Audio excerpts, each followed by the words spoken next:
Human resources, human capital, people, and culture. This single vocation has many names. HR professionals are responsible for what is arguably the most critical success factor within any organization. It's talent. HR Studio Podcast brings you bi-weekly interviews with HR executives, thought leaders, authors, speakers, and trend spotters from the world of HR and beyond. Listen, learn, and leverage. Welcome to HR Studio Podcast, building the next generation of HR leaders.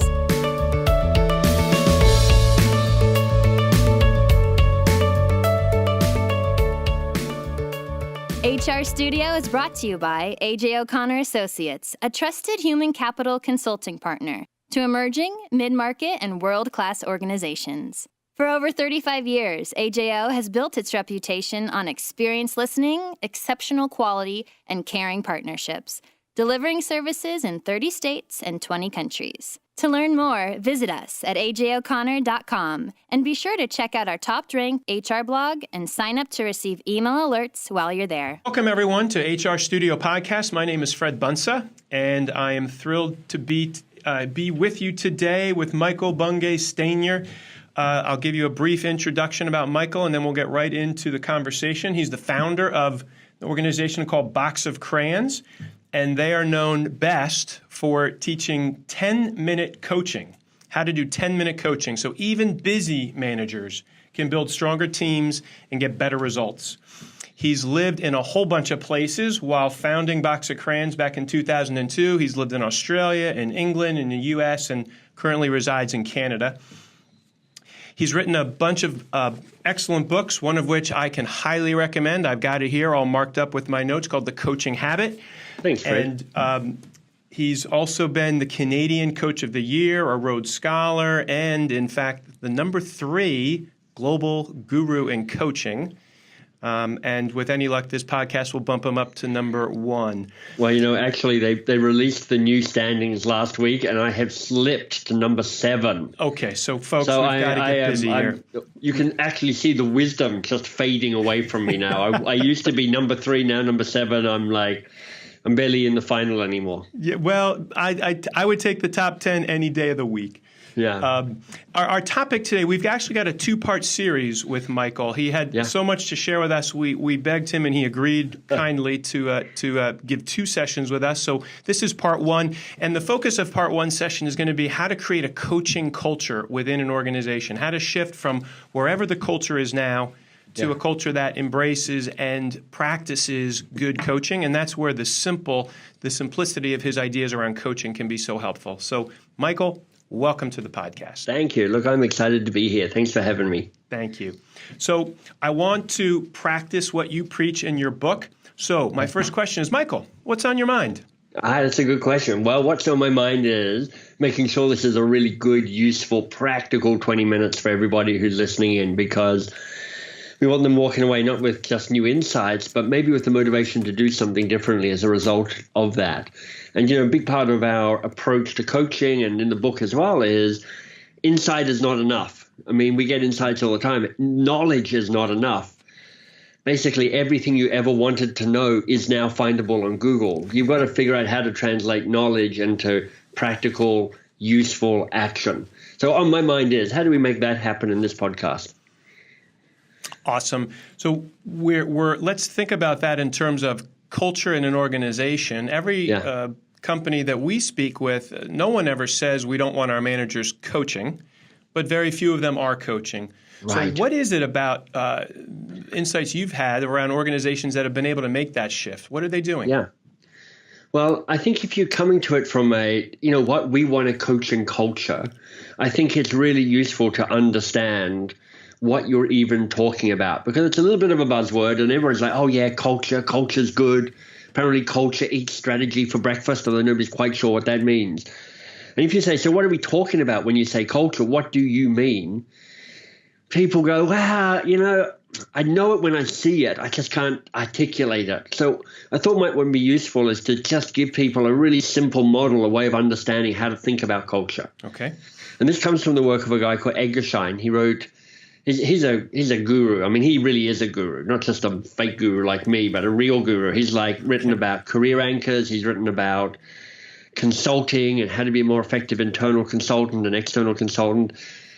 But I think his biggest body of work is around understanding corporate culture. And if you're interested in more, his book is called The Corporate Culture Survival Guide. The Corporate Culture Survival Guide. So we'll put a link to that in our show notes. Yeah, really good book. I mean, his stuff is he's academic, so he's quite a little bit theoretical, but it translates really nicely to practice. And here's my understanding of his model. He basically says to understand a culture, you need to understand it from the 3 different levels at which it exists. The first level is the artifact level. So that's effectively what can you see? So look, if you look at Fred right now, you're seeing some artifacts from his organization. The fact that he's wearing a jacket, the fact that he's got a button-down blue shirt, the fact that he is so good looking, the fact that the walls of the room are kind of beigey or browny or olivey greeny, all of that sort of stuff. Those are examples of artifacts, stuff you can look at and go, okay, that. So they might be how the parking is organized, or what people's job titles are, or what the org chart looks like, or whether the values are up on the wall or not, that sort of stuff. That's all the artifact stuff. Now, people often think that that's the culture because you can see it and look at it and point to it, and it is part of the culture, but it's just the tip of the iceberg. Okay. The second level is the espoused values. That's what people talk about as important to us. Espoused values. Okay. Yeah. So if you're in a big organization, that's often what your senior leaders go on and on and on about. You know, they're all about, we believe in customer first or employee first or integrity or this or that or the other. And it's kind of what the word is around the place about what matters here to us, how we just talk about it. It could show up in terms of what's printed on those value sheets or those values posters that we see in so many organizations. They're like, okay, we're this, we're that. Maybe if you're into the HR world, which everybody here probably is, it's like, okay, actually, it's not only the values, but it's now the competencies that come from the values. So we've got 7 values, which means we've now got 19 competencies, which now means that we've got 163 behaviors that we're expecting everybody to do from the competencies from the values, which of course is ridiculous. But those are all kind of espoused values, espoused behaviors around that. Okay. Perfect. I mean, in Box of Crayons, we have our espoused values. This is on my desk. So you can see those are the values that we have. So those who are listening at home and not watching, provoke impact, be generous, pursue elegance, have fun, one of my favorites, nurture adult-to-adult relationships. The values at Box of Crayons. Yeah, so you can start seeing how these 2 levels connect, right? So let's say that one of our values is innovation. We're really innovative. We want to be innovative. Creativity is our lifeblood. So when you go into the building, you're sort of expecting people to be wearing chicken outfits, or maybe the lobby is painted orange and purple, and there are bean bags and ping pong tables or table tennis tables and endless candy available in the kitchens, whatever it might be. So you got, okay, so I'm seeing how those 2 fit together. But, we're still above the waterline. We're still at the top of the iceberg. Okay. The third level, the deep level, the tricky level, is this one. It is the unconscious assumptions. That's kind of, this is the way we behave when we're not really thinking about what we're doing. Okay. And that is often articulated in a way like this. It's the way we do things around here. It's the way we do things around here. But what's important is to hear that word unconscious. It's like you're not really deliberately doing it. It's just kind of the habit, the expected norms of behavior in this place. Okay. Now, if you get all of your 3 levels lined up, you have a strong culture. If you've got, we are innovative, that's our value, and we've got orange paint everywhere because we have the artifacts of creativity and innovation, and you see constant innovation and breaking things and trying things and failing fast and all of that sort of behavior that's associated, then you have a strong culture. But far more typical is that third layer is out of sync with what is talked about at those top 2 levels. Okay. So people go, our employees are our number one concern. And then they're like, and we have photos of all our employees in the lobby because we love them. But you find out that there's a kind of a sweatshop, and they're grinding, and they throw people under the bus if that's what the client wants. And actually the unconscious behavior is out of alignment. Okay. That's when you have a weaker culture. Sure. So if you're an HR professional and you're listening to this, you know, well, that's interesting, but what do I do with that? Because I get those first two levels, and I get how I could influence them. Yeah, and that's where we spend most of our time, really, is thinking about helping our clients think about those first two levels. Often. Exactly. Yeah. But if you don't change that bottom level, then nothing changes. So how do you change that? Yeah. And, of course, that's tricky because it's an unconscious assumption. So you're like, how do you do that? Well, here's what's neat. You know, the book is called The Coaching Habit, and the first chapter of the book is about how to build habits. And what your unconscious assumptions are effectively habits. So one way of rethinking about what your culture is, it's the collections of habits we have around here. Huh, okay. So now you go, well, if that's true, to change our culture, we have to change our habits. And that's useful because actually there's a bunch of information out in the world about how to change habits. Now, there's a bunch of terrible information out in the world about how to change habits. Like, for instance, if you do this for 21 days, it becomes a habit. Honestly, somebody made that up. It is completely wrong. It doesn't work like that, as everybody knows. I mean, we've all done stuff for 21 days. We've hit the 22nd of January of I'm going to only eat broccoli for breakfast. And you're like, okay, I'm done. I'm going to buy a bowl of ice cream and have that for breakfast now. Yeah. Someone told me too the Malcolm Gladwell 10,000 hours is more mythical than real. Yeah, well, it's like all of these things. It's so tempting to go, oh, that's the answer for everybody for everything. Whereas the Gladwell 10,000 hours piece is if you want to hit, you know, if you want to become a chess master, you need to play 10,000 hours of chess. It's a much more specific skill gain inside. So in the book, in our work, we teach people about how to build habits. And you know, I'm truly standing on the shoulders of giants when I teach this. But we've taken the work of people like Charles Duhigg, who wrote The Power of Habit, right. BJ Fogg, who's got a wonderful website called tinyhabits.com. I've seen that. It's excellent. It truly is. Lots of free resources there as well. Leo Babauta, zenhabits.net, I think it is his website. If you just Google Zen Habits, you'll see good stuff there as well, and others. And we have something we call the New Habit Formula. So the New Habit Formula has 3 parts to it. Okay. So here are the 3 parts. The first part is the trigger part, and it starts off with this phrase, when this happens, ... So when this happens, so this is when you're like, okay, here's the situation that I'm looking to shift my behavior in.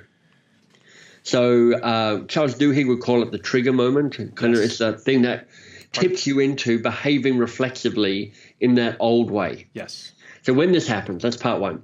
Instead of is part 2, instead of. Okay, and that's when you articulate what the old habit is that you no longer want to enact in that certain way.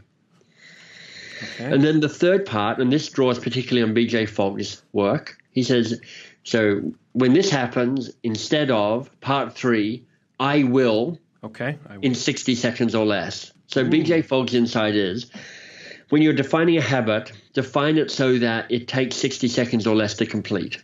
Because he goes, if you make it any bigger, any more complex than that, the status quo will win out. You'll hack your own good intentions and you'll just go back to your default way of working. So the new behavior itself should take 60 seconds or less, not that you'll act on it in 60 seconds or less.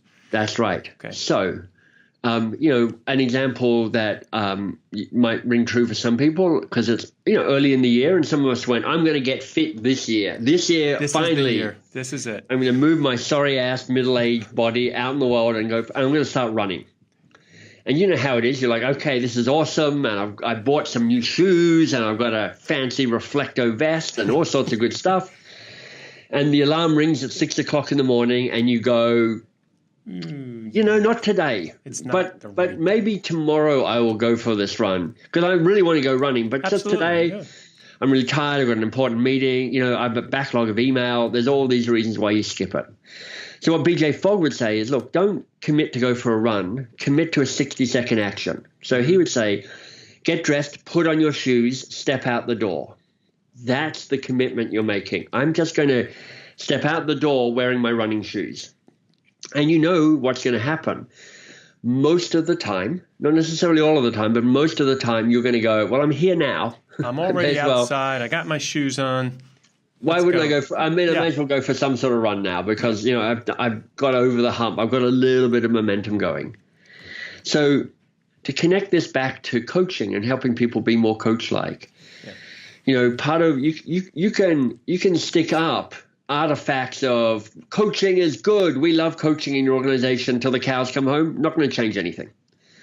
You can have your senior leaders start going, hey, actually, coaching is really good. Here are some statistics. We want to build a coaching culture here. Coaching matters. Coaching's a value. Coaching's a behavior. Coaching's a competency. Not going to change anything. If you give people the tools to build new habits, then you start being able to build a coaching culture. Interesting. So can you give me an example in a couple minutes we have left, Michael? Yeah. Can you give me an example of one or two habits that HR people or any kind of a line manager, because I know you focus on line managers, helping them become more effective coaches. Yeah. Sometimes for us HR folks, it's a little more intuitive, or at least we're trying to be that way. Line managers are not always thinking that way. So what are one or two things that you say could really move the needle for someone to be more like a coach? So I say be specific. You know, in the Coaching Habit book, I say, look, there are 7 great questions that if you master those, you're going to really lift your game as a manager, as a leader, as an HR professional. Yes. So I would pick one of them. So here's an example. And I'll use the habit formula. When I have my weekly one-to-one meeting with Fred, and he starts complaining, because he always starts complaining. Of course he does. So that's the trigger. Okay. And I know what happens normally when Fred starts complaining, I'm going to, and this is the second part, instead of leaping in and fixing it and solving it and saying, okay, Fred, I'll take it on, I'll do it for you, I've got your back, whatever it might be. So using the drama triangle language, which is another part of the book, rescuing Fred, so here's my new behavior, I will ask Fred, what's the real challenge here for you? Yes. What's the real challenge here for you? The question number 3 in the book. You got it. The focus question. Yeah. So I'm not making a bold declaration, I'm just going to be more coach-like, because that doesn't work. But now I'm like, I'm going to just build this muscle because it's there. It's a bit withered at the moment. Sure. You know, we talk about people battling their advice monster because, and HR is rampant in this. As soon as somebody starts talking, you go, this is amazing. I'm going to add value in this conversation by telling them stuff, telling them the answer, like telling them what to do. Sure. And what we're trying to do is getting people to manage, to slow down, to control their advice monster. And that's where this coaching piece can be so helpful. So that's an example. Awesome. You know, another example is like when I'm having my team meeting, instead of and we've had some ideas, and instead of going, okay, that's a good idea, let's move on, I will ask, and what else? What else could we do? Because, and what else? That's the second question in the book, is a great way to continue the conversation and to stay curious. Our big behavior shift, Fred, is simply, can we have people stay curious a little bit longer? Can we have them rush into action and advice a little bit more slowly? And what else is the uber question to help you do that? Yeah, it is a wonderfully good question. I've, in fact, used it with my children when I'm trying to find out what happened at the party over the weekend. Right. And, you know, they'll tell you the first 30 minutes of the party, and then I say, and what else happened? And they assume you know more than you do. And you're able to be a better parent. That's the only reason you ever use that question, to be a better parent, of course. You know, so I'm not a parent. I'm happily child-free. But I've had a lot of feedback from real parents going, actually, I've had better conversations with my teenage kids than I've ever had by using some of these questions. So whether or not you think this book is helpful at work, and I think it will be, might even be helpful for the people you live with at home. Excellent. So we heard about the strategic question. Oh, no, I'm sorry. It was the focusing question, right? The focusing question. What's the real challenge for you here? Before jumping in to fix something, ask that question and let them clarify it. Because almost certainly the first thing they come to you with isn't actually the real challenge. It's just the first thing that came to mind. It's the surface pain, and there's some underlying pain there. Yeah. And then follow that up with what you call the awe question, and what else? AWE, the awe question. Fantastic. Michael, thank you so much for sharing this with us, this notion of how do you get more of a coaching culture. And I think what you've clearly laid out is it's more about habits and getting some clear habits in place. Your book enables folks to understand a couple questions that they can use to build on some of those habits. And I just want to thank you for spending time with us. The notes and the references that Michael shared are going to be in our show notes. If you would like to subscribe to the A.J. O'Connor HR Studio podcast, visit our website, ajoconnor.com. And you'll be able to find all our previous podcasts as well as subscribe and be notified of future ones. We are going to have another follow-up session with Michael. It'll be one of our follow-up podcasts, so please be sure to join us. Michael, thank you today for your time, and looking forward to speaking with you again. My pleasure. Thanks for having me, Fred. Okay. Thank you for listening to HR Studio Podcast, building the next generation of HR leaders.